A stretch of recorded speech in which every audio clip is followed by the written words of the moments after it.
നമ്മൾ +2 ഫിസിക്സിലെ ന്യൂക്ലിയൈ എന്ന് പറയുന്ന ചാപ്റ്റർ വളരെ സിമ്പിളായിട്ട് ചുരുങ്ങിയ സമയം കൊണ്ട് നമുക്കൊന്ന് റിവൈസ് ചെയ്യാം അല്ലേ.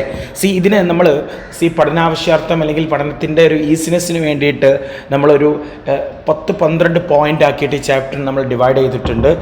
നമ്മളൊരു 2-3 ഉള്ള ഷോർട്ട് വീഡിയോസ് ആയിട്ടാണ് നമ്മളിത് അപ്ലോഡ് ചെയ്യുന്നത്. സോ എല്ലാവരും വളരെ വിജിലൻ്റ് ആയിട്ട് വീഡിയോ കാണുക ആൻഡ് കംപ്ലീറ്റ്ലി ഇതിലെ ചോദ്യങ്ങൾ മുഴുവൻ നിങ്ങൾക്ക് ആൻസർ ചെയ്യാൻ പറ്റുന്ന കോലത്തിലായിരിക്കും നമ്മൾ ഡിസ്കസ് ചെയ്യുന്നത്. ഇതിലെ ഫസ്റ്റ് പോയിന്റ് പറയുന്നത് എന്താണ് ആറ്റമിക്, ഒരു ആറ്റത്തെ എങ്ങനെയാണ് നമ്മൾ റെപ്രസെൻ്റ് ചെയ്യുക. ആറ്റത്തിൻ്റെ റെപ്രസെൻറ്റേഷൻ നമ്മൾ ഓൾറെഡി ചെറിയ ക്ലാസ്സുകളിലൊക്കെ പഠിച്ചതാണ്. ഒരു ആറ്റം നമ്മൾ ഒരു എക്സ് എന്ന രീതിയിൽ റെപ്രസെൻ്റ് ചെയ്യുകയാണെങ്കിൽ അതിൻ്റെ അപ്പർ മോസ്റ്റ് പാർട്ടിൽ നമുക്ക് എ അഥവാ അതിൻ്റെ മാസ് നമ്പർ ഡിനോട്ട് ചെയ്യാം, അതിൻ്റെ താഴ്ഭാഗത്ത് ആറ്റമിക് നമ്പർ ഡിനോട്ട് ചെയ്യാൻ പറ്റും. വളരെ സിമ്പിളായിട്ട് നമുക്ക് മനസ്സിലാക്കാവുന്നത് തന്നെയുള്ളൂ. ആറ്റമിക് നമ്പർ എന്ന് പറഞ്ഞാൽ number of neutron plus number of electron അല്ലെങ്കിൽ നമ്പർ ഓഫ് പ്രോട്ടോൺ ആണ്. റെഡി, ഇലക്ട്രോൺ അല്ല പ്രോട്ടോൺ ആണ്. ഓക്കെ, മാസ് നമ്പർ എന്ന് പറഞ്ഞാൽ number of neutron plus number of proton ആണ്. ടോട്ടൽ നമ്പർ ഓഫ് ന്യൂക്ലിയോൺസ്, അതായത് ന്യൂക്ലിയസിൻ്റെ അകത്തുള്ള പാർട്ടിക്കിൾസിനാണ് നമ്മൾ ന്യൂക്ലിയോൺസ് എന്ന് വിളിക്കാം. ന്യൂക്ലിയസിൻ്റെ അകത്തുള്ള കംപ്ലീറ്റ് ആൾക്കാരുടെയും ടോട്ടൽ നമ്പർ എടുത്തു കഴിഞ്ഞാൽ നമുക്ക് മാസ് നമ്പർ കിട്ടും.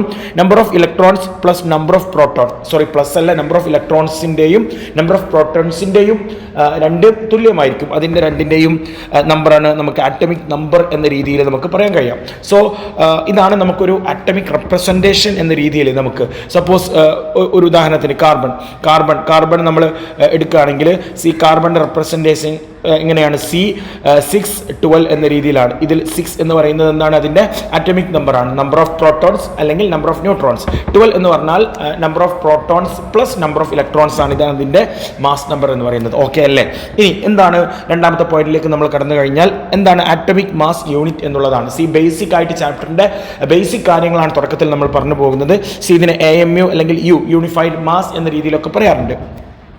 നമ്മളൊരു ഇലക്ട്രോൺ അല്ലെങ്കിൽ പ്രോട്ടോൺ അല്ലെങ്കിൽ ഒരു ന്യൂട്രോൺ ഒക്കെ എടുത്തു കഴിഞ്ഞാൽ അതിൻ്റെ മാസ് നമ്മൾ പറയുന്നത് atomic mass യൂണിറ്റിലാണ്.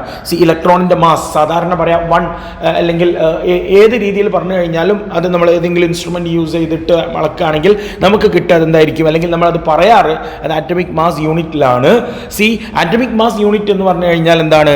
It is the 1/12th the mass of carbon 12 atom. Carbon 12 ആറ്റത്തിൻ്റെ 1/12th മാസ്, അതായത് കാർബൺ 12 എന്ന് പറഞ്ഞു കഴിഞ്ഞാൽ ഇതാ ഞാൻ നേരത്തെ പറഞ്ഞു. അതിൻ്റെ മാസ് നമ്പർ എന്ന് പറഞ്ഞാൽ 12 ആണ്. അതിൻ്റെ 1/12 എന്ന് പറഞ്ഞു കഴിഞ്ഞാൽ 1/12 ആ ഒരു കാർബൺ 12ൻ്റെ മാസ് എത്രയാണോ അതിൻ്റെ 1/12th പാർട്ടിൻ്റെ മാസ് എത്രയാണോ അതിനാണ് ആറ്റമിക് മാസ് യൂണിറ്റ്. ആ ഡെഫിനിഷൻ ഒന്നും വലിയ ഇമ്പോർട്ടൻ്റ് ഇല്ല, നമ്മൾ ഓൾറെഡി പഠിച്ചു കഴിഞ്ഞതാണ്. ഇതിൻ്റെ ഒരു ബേസിക് ആയിട്ട് സയൻറ്റിഫിക് ഡെഫിനിഷൻ പറഞ്ഞു എന്ന് മാത്രമേ ഉള്ളൂ. ഇതിനെ നമ്മൾ SI യൂണിറ്റിലേക്ക് മാറ്റുമ്പോൾ നമ്മൾ സ്വാഭാവികമായിട്ടും സാധാരണ ഫിസിക്സിലെ ഇക്വേഷൻസ് ഒക്കെ SI യൂണിറ്റിലാണ് നമ്മൾ എന്ത് ചെയ്യുന്നത് പറയുന്നത്. ആ ഒരു ഇക്വേഷനിലേക്ക് നമ്മൾ ഈ ഒരു AMU യൂണിറ്റിന് ഇടാൻ പറ്റൂല. അതുകൊണ്ട് അതിനെ കിലോഗ്രാമിലേക്ക്, അതായത് മാസിന്റെ SI യൂണിറ്റ് ആയിട്ടുള്ള കിലോഗ്രാമിലേക്ക് മാറ്റണം. അതിനെ നമ്മൾ എന്ത് ചെയ്യുന്നു? AMU = അതിനെ കിലോഗ്രാമിലേക്ക് മാറ്റാൻ അല്ലേ. 1 AMU എന്ന് പറഞ്ഞാൽ 1.6605 × 10⁻21 കിലോഗ്രാം, 27 കിലോഗ്രാം ആണ്. 2 AMU എന്ന് പറഞ്ഞാൽ എന്താണ്? 2 × 1.6605 × 10⁻27 കിലോഗ്രാം. മനസ്സിലായോ? AMUവിനെ കിലോഗ്രാമിലാക്കി മാറ്റാൻ, അല്ലെങ്കിൽ 1 AMU എന്ന് പറഞ്ഞു കഴിഞ്ഞാൽ 1.6605 × 10⁻27 കിലോഗ്രാം ആണ്. ഇനി ഈ ഒരു AMU നമ്മൾ അളക്കുന്നത് ബൈ യൂസിങ് മാസ് സ്പെക്ട്രോമീറ്റർ ആണ്. എന്താണ്? മാസ് സ്പെക്ട്രോമീറ്റർ യൂസ് ചെയ്തിട്ടാണ് നമ്മൾ ഒരു AMU അളക്കുന്നത്. റെഡിയല്ലേ? ഇനി മൂന്നാമത് നമ്മൾ ഓൾറെഡി നമ്മൾ കെമിസ്ട്രികളിലൊക്കെ പഠിച്ചതാണ്. എന്താണ് ഐസോടോപ്പ്, എന്താണ് ഐസോബാർ, എന്താണ് ഐസോട്ടോൺ. എന്താണ് ഐസോടോപ്പ്? ഐസോടോപ്പ് എന്ന് പറഞ്ഞാൽ നമ്മളിങ്ങനെ ജസ്റ്റ് ഒന്ന് മനസ്സിലാക്കി വെക്കാം. ടോപ്പിലുള്ളത് ഡിഫറെൻ്റ് ആണെങ്കിൽ അത് ഐസോടോപ്പാണ്. ആക്ച്വലി ടോപ്പിലുള്ളത് ആരാണ്? മാസ് നമ്പറാണ്. Different mass number and same atomic number ആണെങ്കിൽ അത് ഐസോടോപ്പാണ്. എന്താണ്? മാസ് ടോപ്പിലുള്ളത് ഡിഫറെൻറ്റ്. ഇനി ഐസോബാർ എന്ന് പറഞ്ഞാലോ മുകളിലുള്ളത് സെയിം ആയിരിക്കും, പക്ഷേ ബാറിലുള്ളത് ഡിഫറെൻറ്റ്. ബാർ എന്ന് പറഞ്ഞാൽ എന്താണ്? ആറ്റമിക് നമ്പറാണ്. ആറ്റമിക് നമ്പർ ഡിഫറെൻറ്റും മാസ് നമ്പർ സെയിം ആണെങ്കിൽ ഇത് ഐസോബാർ ആണ്. ഇനി ഐസോട്ടോൺ എന്ന് പറഞ്ഞാലോ number of nucleons number of ന്യൂട്രോണുകളുടെ എണ്ണം തുല്യമാണെങ്കിൽ അല്ലേ. എന്താണ് ന്യൂട്രോൺ എന്ന് പറഞ്ഞു കഴിഞ്ഞാൽ അല്ലേ മാസ് നമ്പർ മൈനസ് എന്താണ് പ്രോട്ടോൺ അല്ലേ ആറ്റമിക് നമ്പർ, അതാണ് നമുക്ക് ന്യൂട്രോണിൻ്റെ നമ്പർ. രണ്ട് ആറ്റത്തിൻ്റെയും ന്യൂട്രോണുകളുടെ എണ്ണം തുല്യമാണെങ്കിൽ അത് നമുക്ക് ഐസോട്ടോണുകൾ എന്ന് വിളിക്കാം. ഇനി നോക്കൂ, ഐസോട്ടോപ്പുകളുടെ ഒരു എക്സാമ്പിളാണ് H11, H21, 3 1.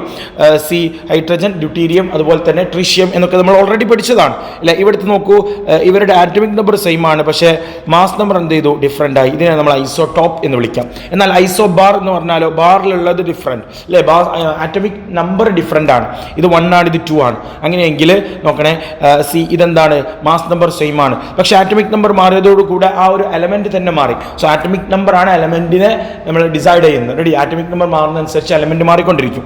ഇനി ഇവിടുത്തെ കേസിൽ ഇവിടെ നമുക്ക് സി HG അല്ലേ, HG 10880 അല്ലേ. HG എന്ന് പറഞ്ഞു കഴിഞ്ഞാൽ എന്താണ് ആക്ച്വലി മെർക്കുറി അല്ലേ, മെർക്കുറി അതുപോലെ തന്നെ ഗോൾഡ് ആണ് അല്ലേ.